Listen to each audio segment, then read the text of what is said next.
Welcome to Monster Man. Ark. I'm sophisticated. You're Commander McBride. I have a part. Quiet. Yeah, quiet. Jack and I are in the Amazon fighting flying fish. Holy crap, something just got at me. Oh, the mummy. It's raining mummies. You realize this mummy has a flesh-colored body? I know. He's very cheap. And one hand. Don't you undress your dolls? He lost a hand. There you go. There. Speaking of dolls. I'm a doll. Some people consider me a doll. You are a doll. And the catch. You're a blow-up doll. What's the joy in those things? I don't get that at all. Well, actually, see, they're... I mean, I have no idea.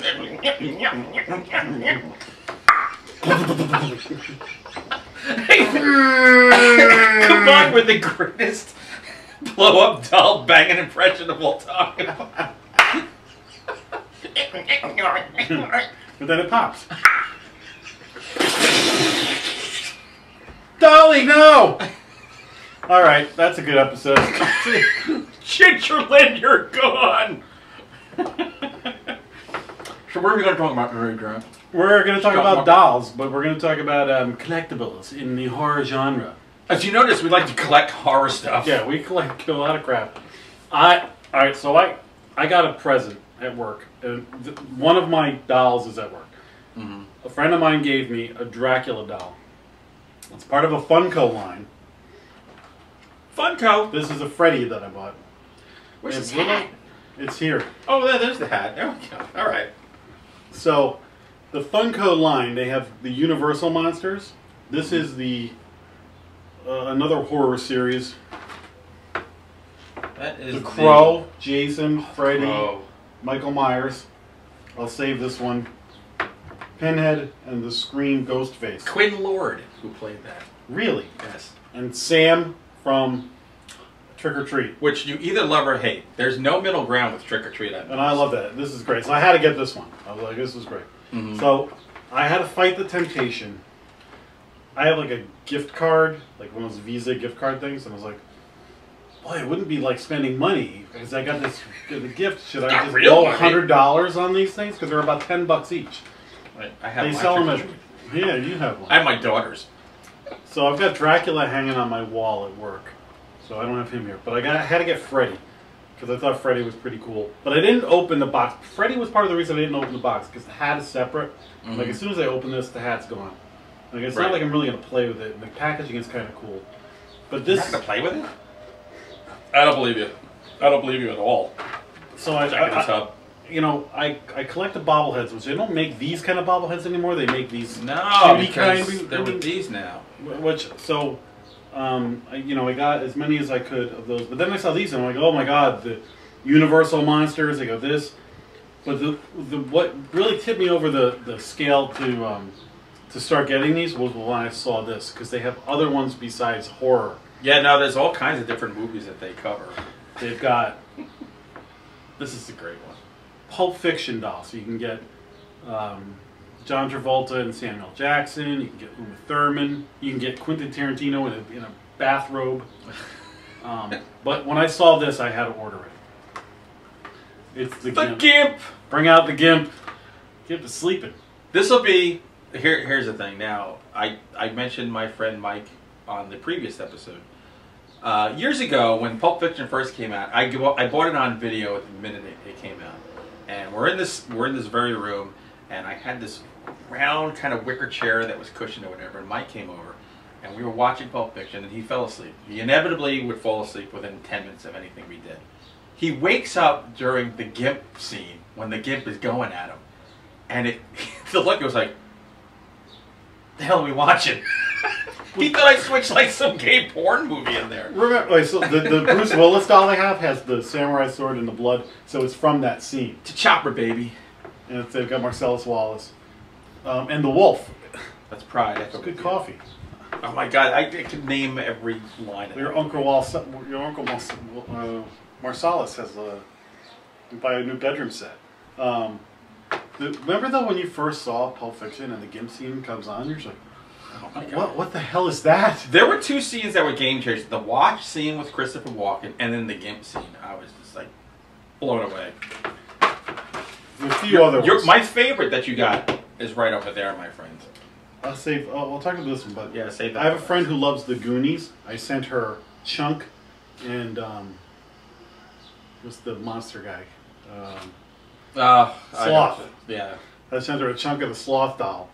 So these are great gift ideas. Like, yeah, really. Like, when's your birthday? I'll get you a freaking creature from the Black Lagoon. If you're like giant children like we are, yeah, it's an awesome. Well, that's where I got the Dracula. A friend gave it to me as a gift. I'm like, and then I'm like, maybe I'll just buy these once in a while and start to build up the collection. Right. But then all they do is sit in a box anyway at my house, and I'm like, play with them in the tub. But like, here's another one I had to get.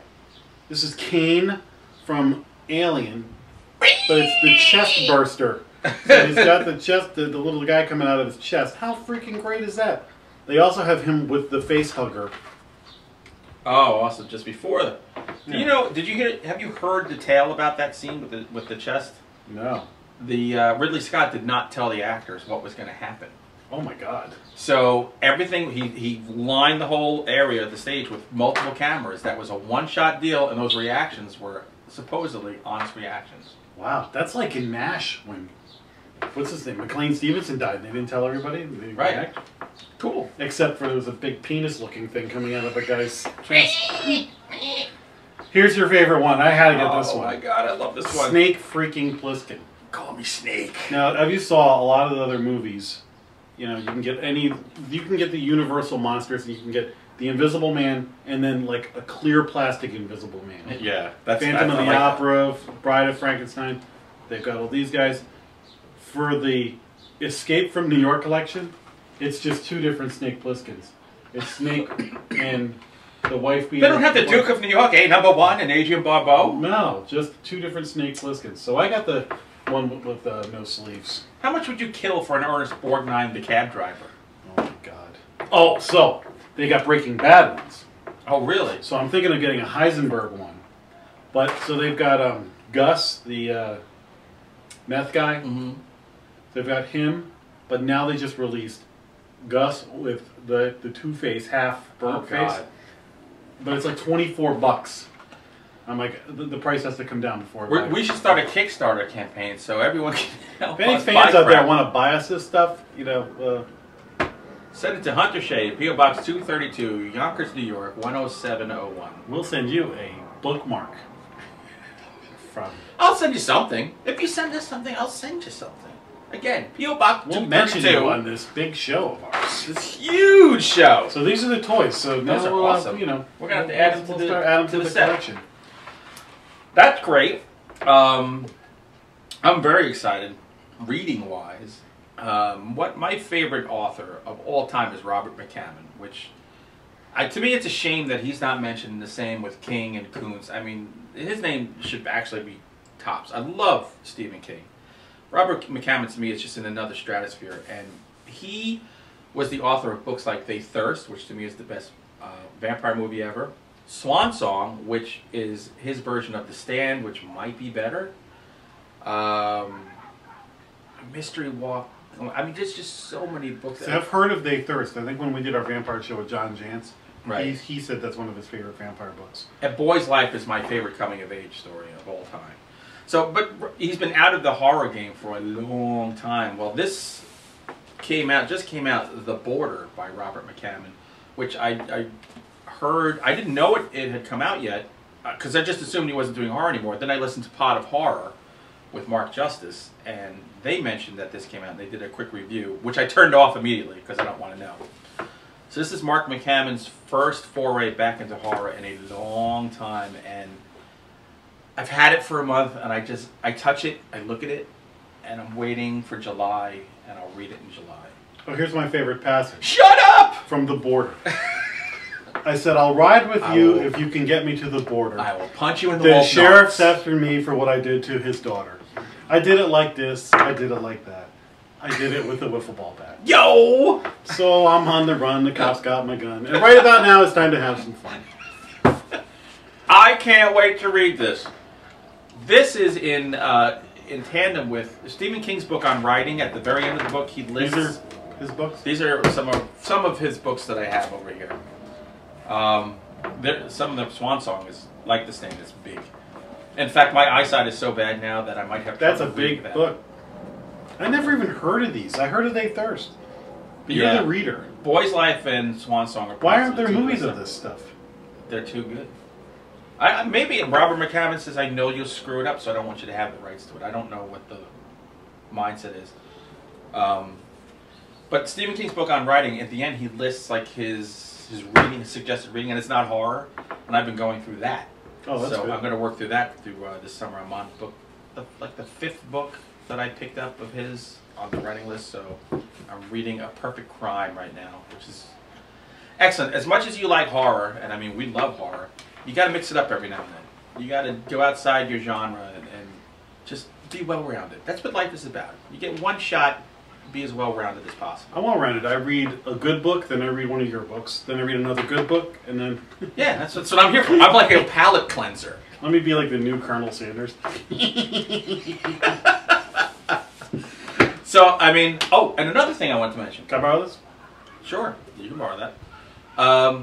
Another thing I should mention, if you get MeTV, which is a cable channel that's dedicated towards like old shows like Mod Squad and New Line and stuff like that, 10 o'clock Eastern Time on Saturday nights, Svengoolie. Oh, Svengoolie. I am in love with Svengoolie. He's been around, and he's been a Chicago staple, a horror host for years, since the 70s. And now it looks like Ron Jeremy dressed up like Slash of the Living Dead. Yes. Which, back in the day, he looked like Slash. Now he looks, I mean, he's in the 60s, I assume. But he's a horror host, and lately I've watched Bride of Frankenstein, Dracula's Daughter, just fun movies. And the jokes are corny, just like Elvira or anybody else, that Count Gordeval. The corny jokes, skits like that, but they also tell you stuff about these old movies that you don't know. It's kind of awesome. An hour and a half movie will take like 2 hours. That's all right. Like there's a lot of commercials. He doesn't know it, but he's going to be Svengooling it tonight.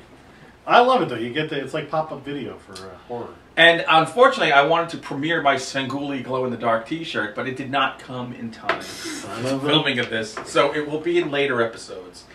So I'm a full Svengoolie-ack.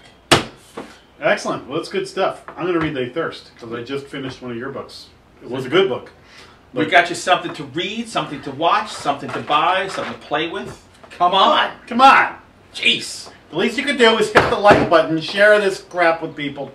The least you can do is send gifts and money to Hunter Shea, P.O. Box 232, Yonkers, New York, Both of us collect gifts from there. Exactly. I know people make fun of me. So I would say I would like the Invisible Man. I want the Gus. He wants the Creature of the Black Lagoon. Yes. Any of the Pulp Fiction ones. I only have the Gimp.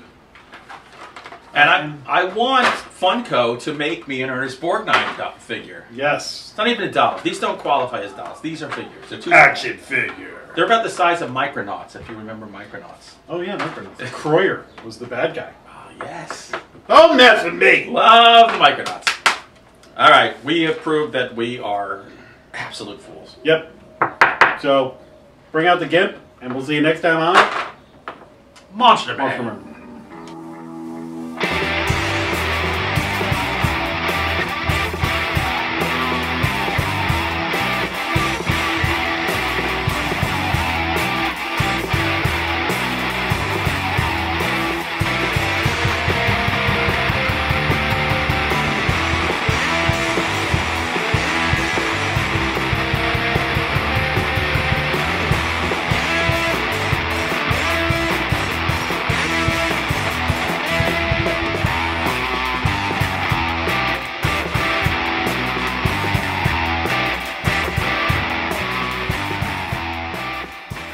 Grr, arg.